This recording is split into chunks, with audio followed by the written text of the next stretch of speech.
Good morning, everyone at MCM London. How are you doing? It's a good audience. Hello, everyone at home as well.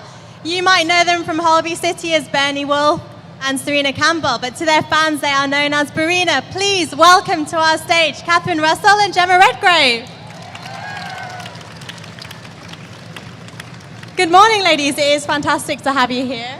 Thank you. Good morning. Are we on? Yes, we are. Hello. Is this your first Comic-Con? Not for you. I've done a couple here and there for It's Doctor my Who. first time for sure. As Berena, definitely. Yes, definitely as Berena. Yes. Well, we have to talk about that because obviously you guys have great chemistry on screen. Did you guys know each other before working on Holby? We knew of each other, but we didn't know each other, so we'd never actually met. We hadn't met. No, until I was cast, and we did a sort of test scene. Oh yes, I'd forgotten that.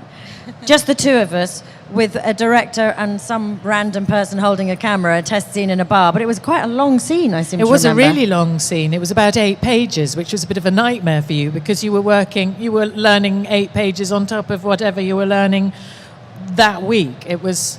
Yeah, but it was and a good you learnt opportunity. it better than I did, which was... But it was a good opportunity to meet each other for the first time, so that when we did meet proper, we had actually spent some time doing a scene that nobody will ever see. Yes. Was there a Berena scene at all? It's a funny thing, this Berena thing, because it's something that happened that came out of a relationship that evolved on screen. So there was no such thing until it became a thing in social media.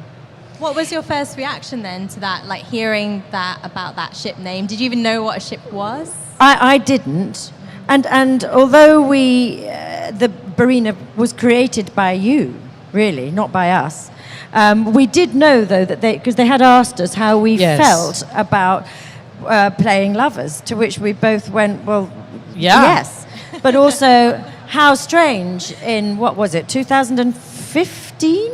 Yes. In this day and age to even ask us. I mean, they wouldn't have asked us if they'd said, how would you feel about having a relationship with this male actor? I wouldn't have been asked that. No, it wouldn't have so been how asked. bizarre. And we were, and I think we both felt it was a bit, yeah. Yes, why not? Of course. What a silly, bizarre question to ask, really.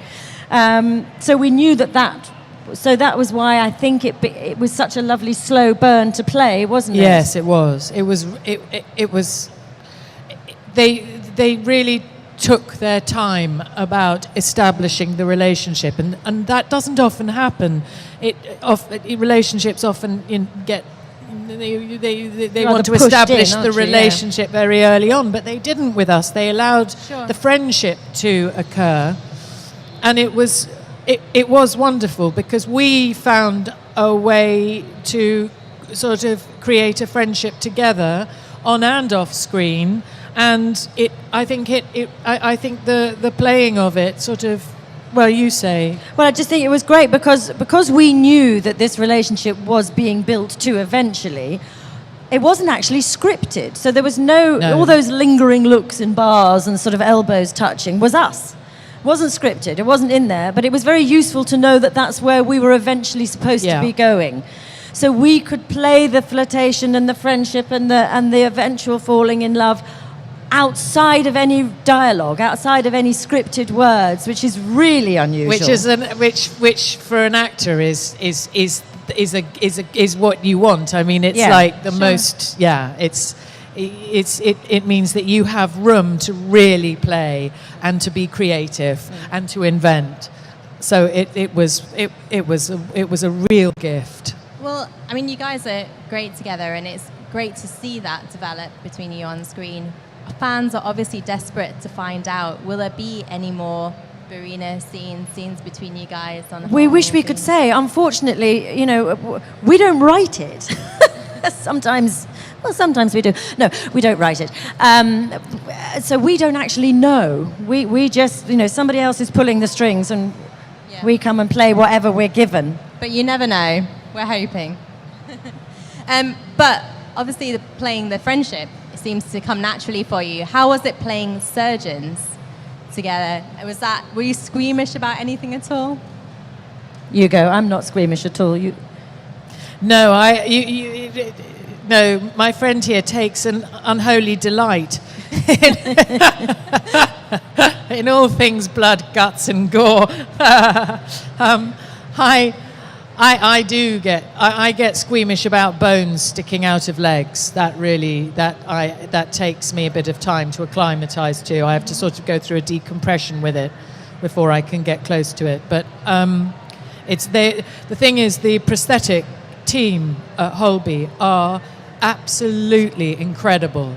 They are true artists, and so everything that they create is completely lifelike. And we have surgeons, wonderful NHS surgeons who come in and advise us and help us, and they always comment about the prosthetics. They say they wish that they could get them for their students sometimes. Although they are quite easy to sort of ignore, aren't they? Because half the time, if you see a heart beating or some blood spurting out, there'll be some nearly always gorgeous girl, aren't they? Beautiful girls. Absolutely extraordinarily beautiful women hiding under a table, pressing something so that some blood squirts up. So as long as if you're feeling squeamish, you'll just vaguely look under the table, you'll be okay. Well, we're going to give you guys a chance to ask a question in just a moment, but we cannot come to Comic-Con without mentioning Doctor Who, and lots of people are going to know you as Kate Stewart, Jemma. Yes. Were you aware of your sort of position in Doctor Who lore before you started in that role? I was aware of... I grew up with Doctor Who, like so many people of my generation, and I was aware of the Brigadier. I was very aware of the Brigadier. I loved Doctor Who. I don't think I missed an episode for about 5-6 years, and then Wow. you during your teens you sort of you gravitate towards other things, and then I came back to it later on with my children. But I wasn't aware that it was such a profoundly... I had no idea about this community when I started, and it's been the most wonderful thing to be taken to the hearts of people who feel that they are invested in this story, in this history. And I think I owe a huge debt to Nicholas Courtney, because the affection and esteem that Nicholas Courtney is held in has sort of spilled over to me. The kindness of people taking me to their hearts as well has been really lovely. And did you meet Nicholas Courtney? No, I didn't meet Nick Courtney. I wish I had. Well, we know that there's a lot of love for you here at Comic-Con, so if you guys want to stick your hands up in the air, don't be shy, and we'll come to you if you have a question. Hello. Hi. Hello. I'm the weird one with the tattoos. Yes.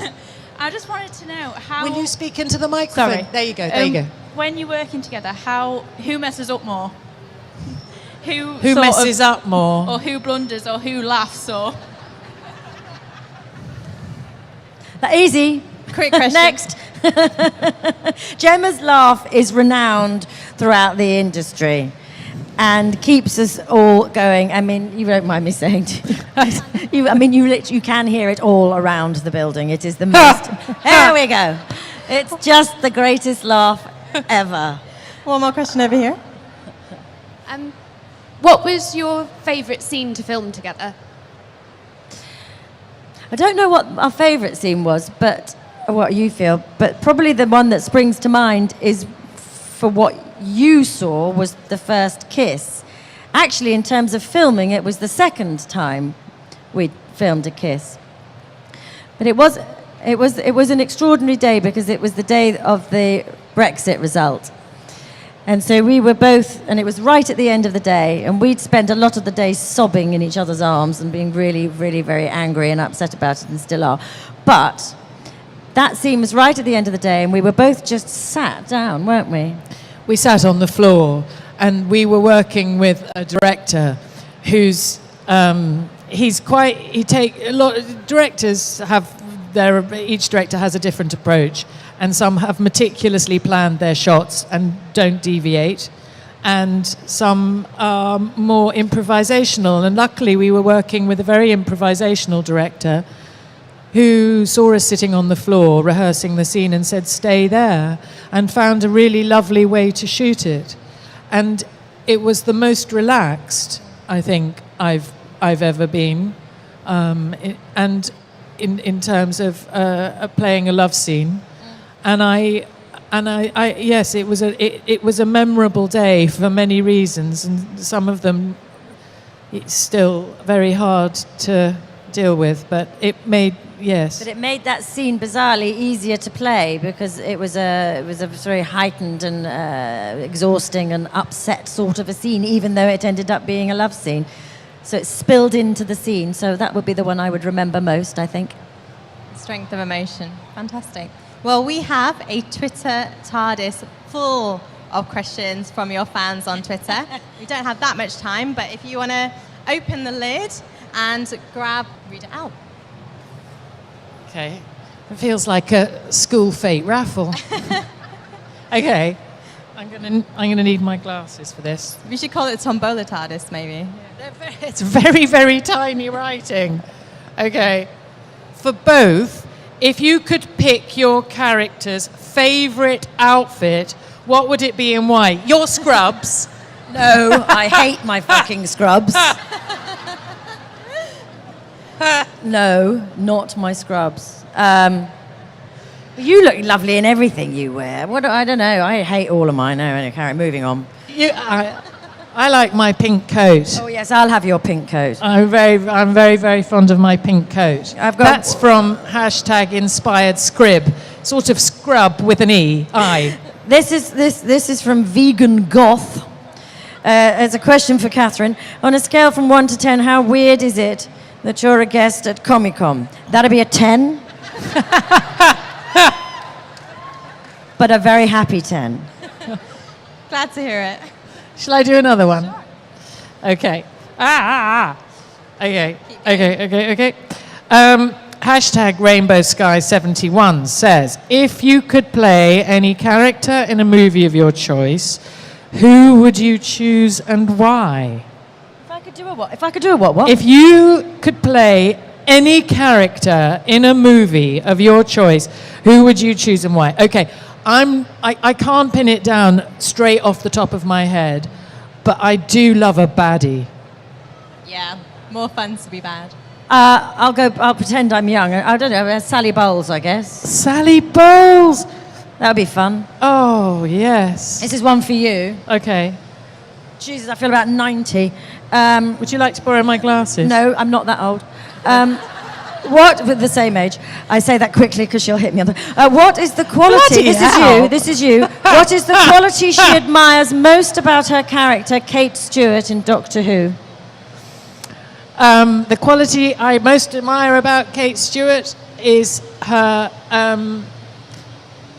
I think where I connect with Kate Stewart is I completely empathise to the bottom of my, to the middle of my bones with her deep love and huge pride in her father.